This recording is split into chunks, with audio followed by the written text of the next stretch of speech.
Let me ask you something. If you had $1.5 million saved for retirement, would you feel like you made it? Or would you still feel behind? Because right now, there are headlines everywhere saying that even that isn't enough anymore. Yeah, think about that for a second. You spend your entire life working, saving, investing, finally hit a number most people never reach, and somehow you're still not safe? That doesn't sit right. And honestly, it shouldn't. Because when you actually start digging into where these claims come from, you notice something strange. The math sounds convincing at first, the logic feels solid, but the deeper you go, the more it starts to break. And not in a small way, in a way that completely changes how you should be thinking about retirement.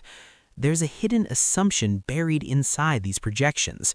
Most people don't see it, most videos don't talk about it, but once you spot it, you realize the entire $1.5 million isn't enough narrative is built on a pretty shaky foundation. And here's the crazy part. If you've been feeling like you're behind this whole time, there's a good chance you've been measuring yourself against the wrong model. So in this video, I'm going to break this down step by step and show you what the numbers actually look like in the real world.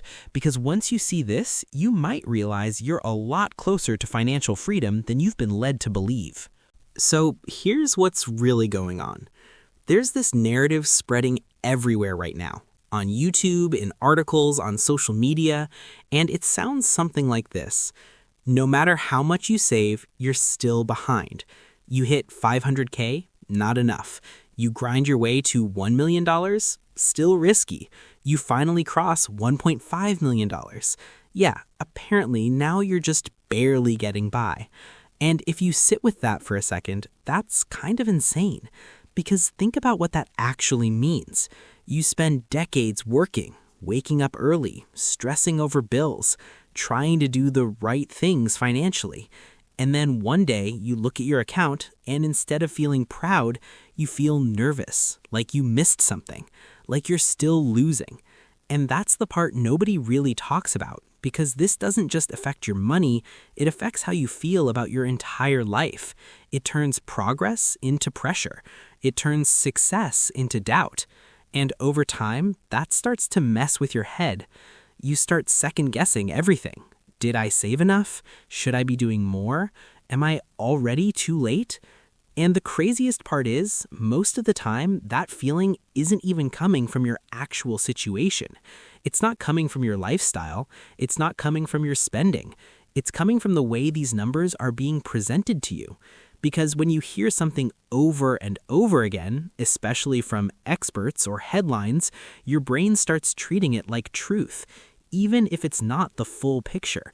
And this is where things start to get a little dangerous, because once you believe you're behind, you start making decisions from fear. You hold back, you delay retirement, you oversave, or worse, you never feel like it's enough no matter what you do. But here's the thing. This entire feeling, this pressure, this idea that you're constantly behind, it doesn't come from the numbers themselves. It comes from how those numbers are framed. And framing is everything, because the exact same numbers can tell two completely different stories. One that says you're not even close, and another that says you're actually doing better than you think. Same data, different story. And once you realize that, you start looking at everything differently. All right, so let's break down where this whole idea actually comes from. Because once you see the pattern, you start noticing it everywhere.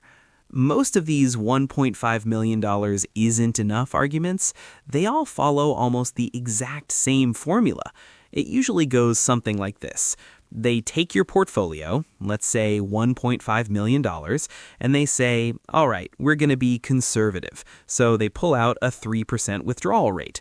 Now suddenly, your $1.5 million is only giving you about $45,000 a year. Then they go, okay, let's add Social Security, and they plug in an average number, something like $2,000 a month.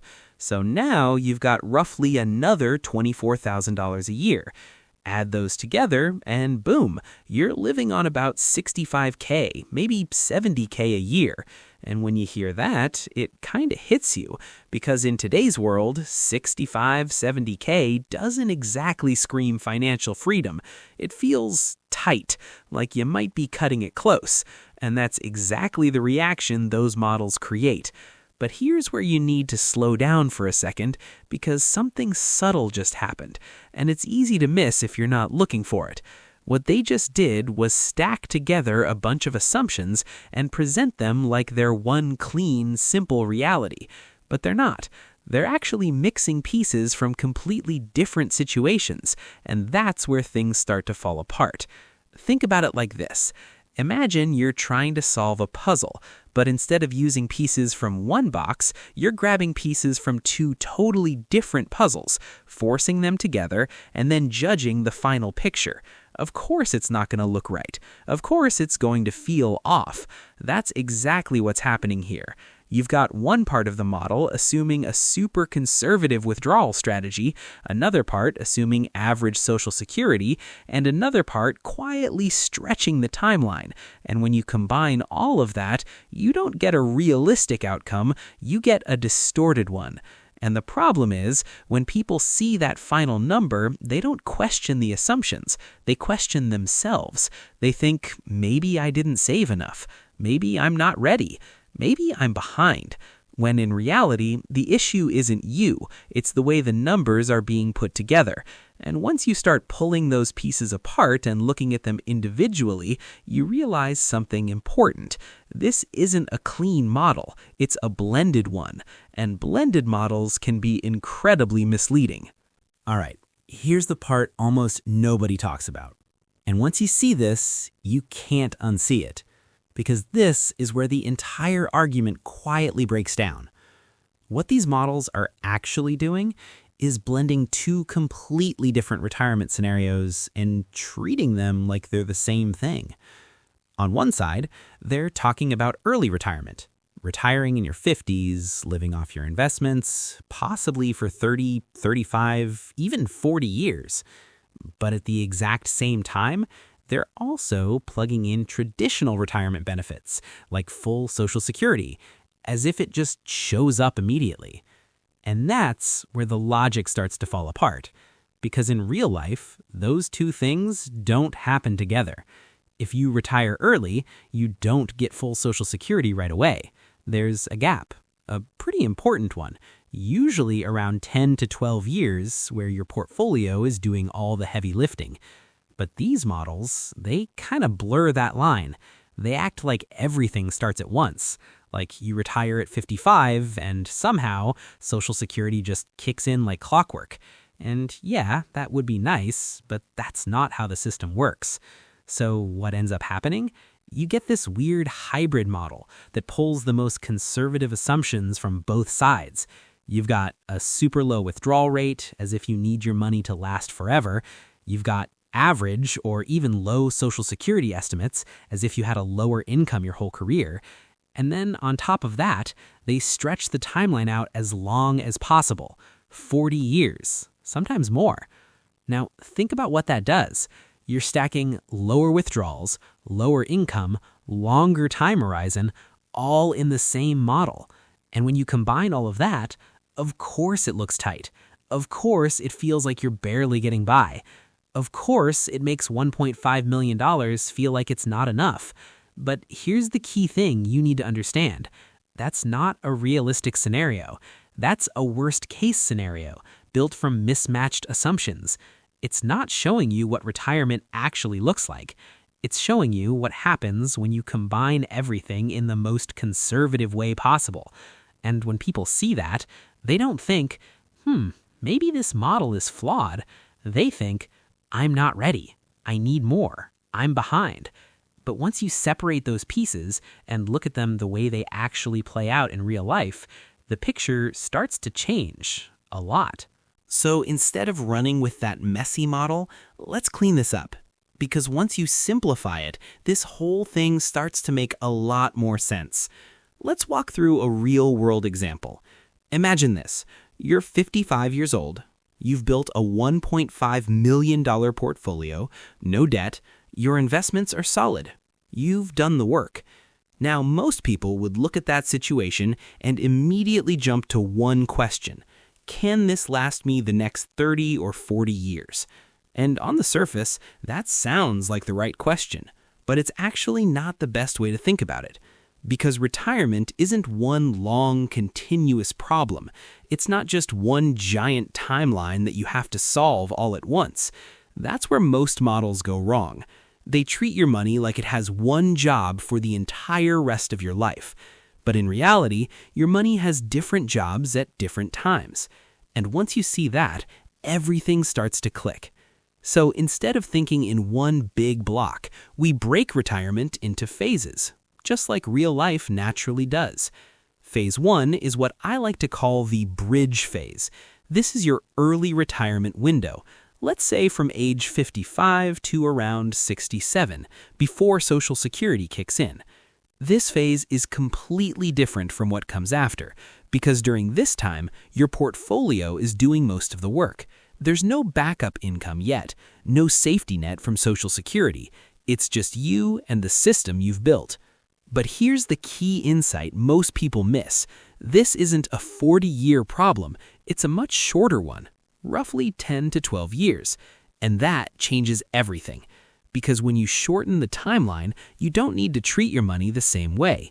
You don't need extreme conservatism. You don't need to assume worst case forever. You just need a plan for this specific phase. Then comes phase 2, and this is where everything shifts. Because now Social Security turns on. Now you're no longer relying 100% on your portfolio. Now you've got a baseline income coming in every single year. And that means your investments have a completely different role.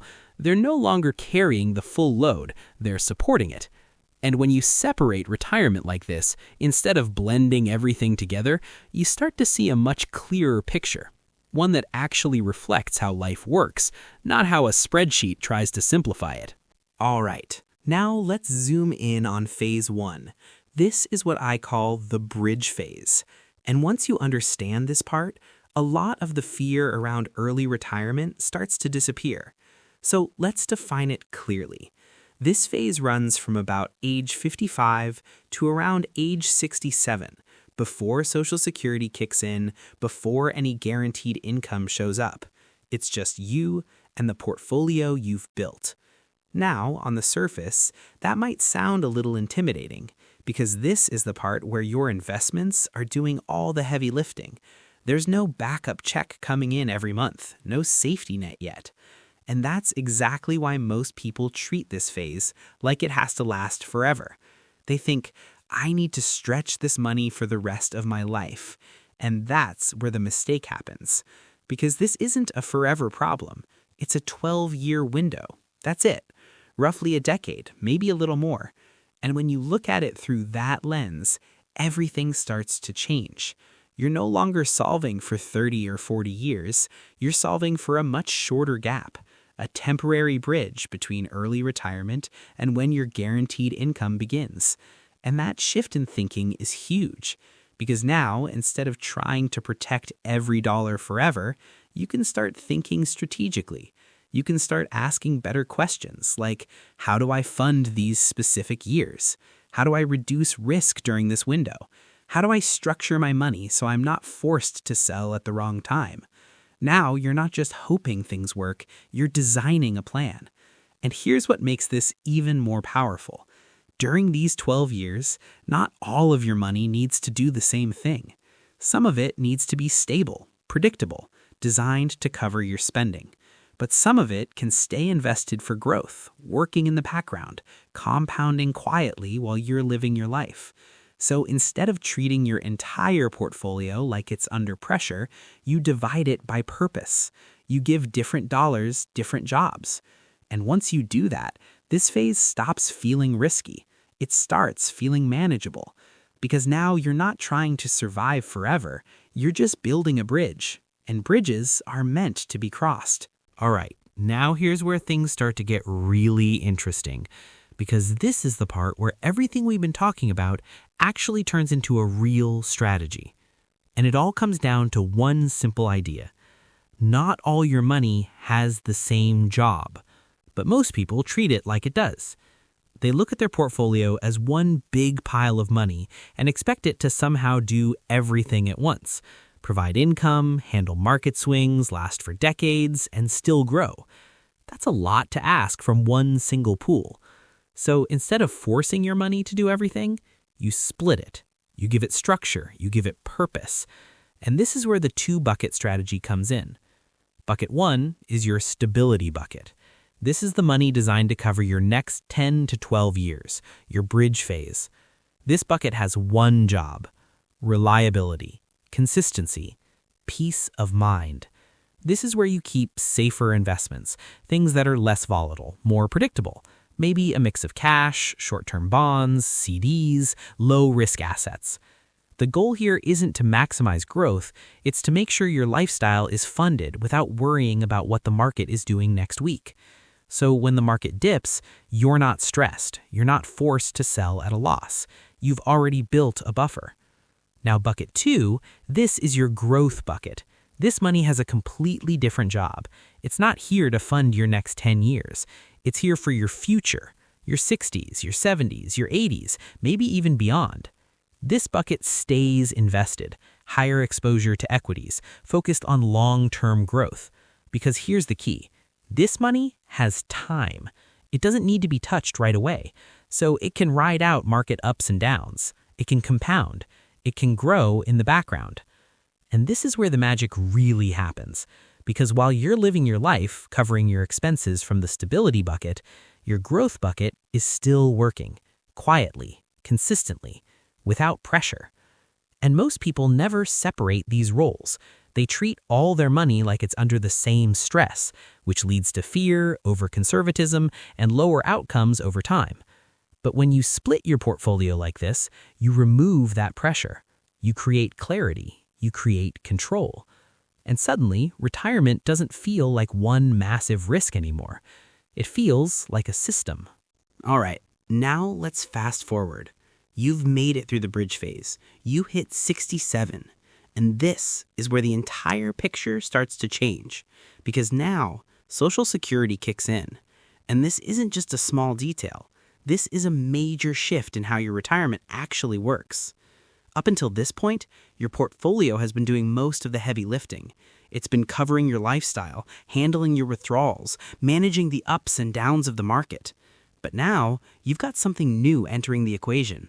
A steady stream of income every single month. And here's something most people overlook. If you were able to build a $1.5 million portfolio by your mid-50s, you probably didn't earn an average income your whole life, which means you're probably not getting an average Social Security benefit either. In fact, for many people in this situation, that number can be significantly higher, especially if you had dual income or consistent earnings over time. So now, instead of looking at Social Security as just a small bonus, you start to see it for what it really is: a foundation, a baseline income that shows up no matter what the market is doing. And this is where things really start to feel different, because now you're no longer asking your portfolio to fund 100% of your lifestyle. Now it only needs to cover the gap, the difference between what you want to spend and what's already coming in. And that changes everything, because gaps are easier to solve than entire lifestyles. Let's say you want to spend around $100,000 a year, and Social Security is covering $50,000, maybe $60,000 of that. Now, your portfolio is only responsible for the remaining $40,000 to $50,000. That's a completely different equation, a much lighter load, a much more manageable system, and, more importantly, a much more realistic one. Because now your investments aren't under constant pressure. They're supporting your income, not replacing it. And when that pressure comes off, your entire mindset shifts. You stop thinking in extremes. You stop assuming worst-case scenarios. And you start seeing your plan for what it actually is: stable, structured, and sustainable. And that's the moment where retirement stops feeling uncertain. and starts feeling real. All right, now let's bring all of this down to real life, because at the end of the day, this isn't about theories. It's about one simple question. What can you actually spend? What does your life actually look like once all of this is in place? So let's walk through it. If you've got a $1.5 million portfolio, you've structured it into phases, you've got your bridge covered, and now Social Security is kicking in, what does that translate to? Because according to those fear-based headlines, you're barely getting by, living on 60, maybe 70K a year. And yeah, if that were true, this whole plan would feel pretty tight, pretty restrictive.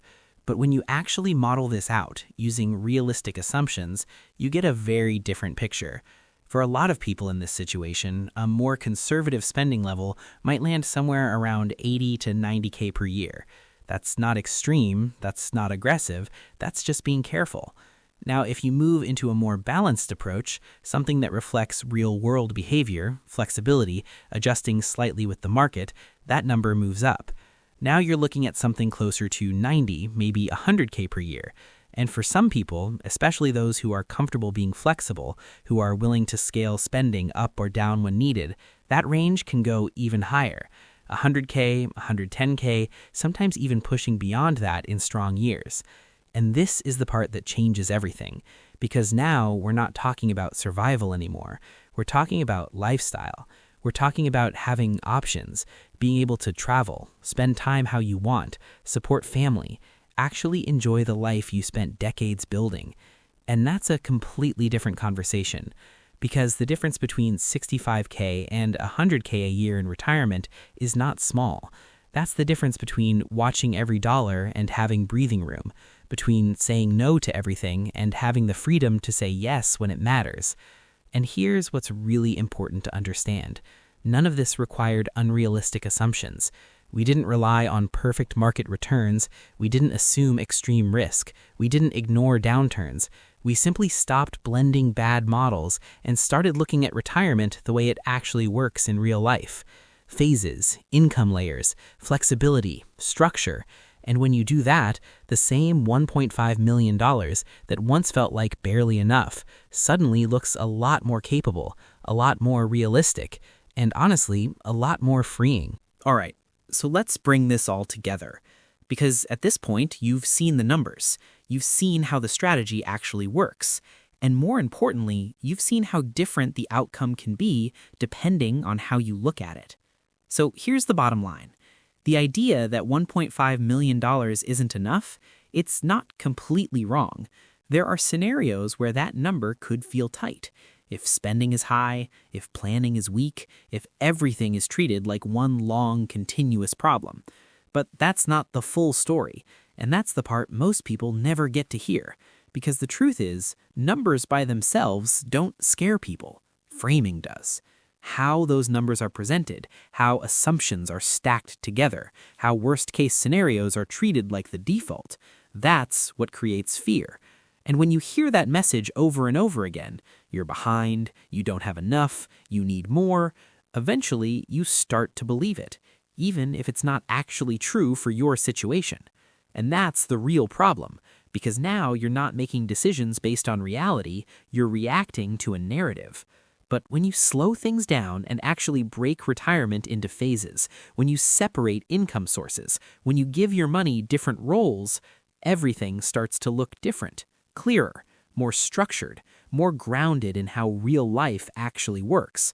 And that's when something shifts. You stop asking, is this enough forever? And you start asking, how do I make this work step by step? And that's a much better question, because it leads to better decisions, better planning, and a lot more confidence. So instead of focusing on one big scary number, you focus on the system behind it, the phases, the income layers, the flexibility. And when you do that, you start to realize something important. You might not be as far behind as you've been told. In fact, you might be a lot closer than you think.